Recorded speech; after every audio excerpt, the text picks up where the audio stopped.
कांग्रेस शासित छत्तीसगढ़ में आज 11 अक्टूबर को सुबह से ही एक बार फिर ईडी ने दबिश दी है।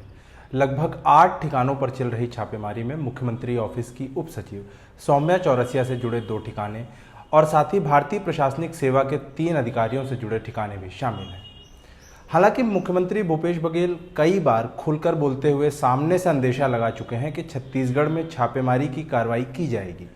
उन्होंने भाजपा पर सरकार को अस्थिर करने का भी आरोप लगाया है, लेकिन राज्य के वरिष्ठ पत्रकारों और राजनीतिक समझदारों की माने तो इन छापों के तार कहीं ना कहीं छत्तीसगढ़ के कोयला खदानों से भी जुड़ते हैं।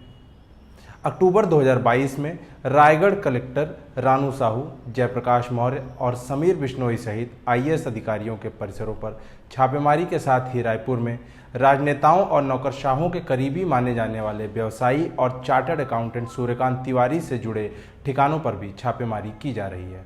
लेकिन ये कहानी न यहाँ शुरू होती है और ना ही खत्म। फरवरी 2020 में उस वर्ष की देश भर की शायद सबसे बड़ी छापेमारी की कार्रवाई छत्तीसगढ़ में चालू हुई। किसी नेता मंत्री के यहाँ नहीं, बल्कि बहुत ही प्लानिंग के साथ प्रदेश के कई अफसरों, उनसे जुड़े लोगों और चार्टर्ड अकाउंटेंट के यहाँ ठिकानों पर छापा मारा जाता है। इन छापों में एक नाम बहुत प्रबलता से निकल कर आया, जो कि छत्तीसगढ़ के मुख्यमंत्री भूपेश बघेल के ऑफिस में उप सचिव के पद पर पदस्थ सौम्या चौरसिया का था। चौरसिया राज्य प्रशासनिक सेवा के अधिकारी हैं, जिन्हें मुख्यमंत्री का खासा करीबी होने का फायदा मिला।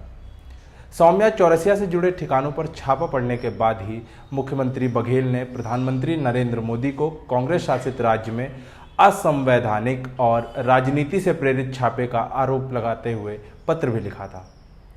इस छापे के दौरान यह माना जाता रहा कि भूमि के क्रय विक्रय में, यानी कि लैंड डीलिंग्स में और शराब के धंधों के पैसों का पूरा खेल केंद्र बिंदु रहा था।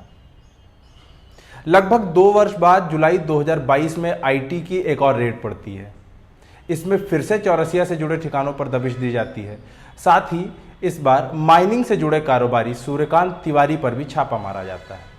इसके बाद सूर्यकांत तिवारी छापेमारी कर रहे अधिकारियों पर आरोप लगाते हैं कि अधिकारियों ने उनको सरकार गिराने के लिए अप्रोच किया है। छत्तीसगढ़ का एकनाथ शिंदे बनाने की कोशिश का आरोप लगाया जाता है। इस छापे के दौरान कोयला कारोबार से जुड़े हेरफेर मुख्य बिंदु रहे। महज 3 महीने के अंतराल में, यानी कि आज अक्टूबर 2022 में एक बार फिर छापेमारी की कार्रवाई की जा रही है।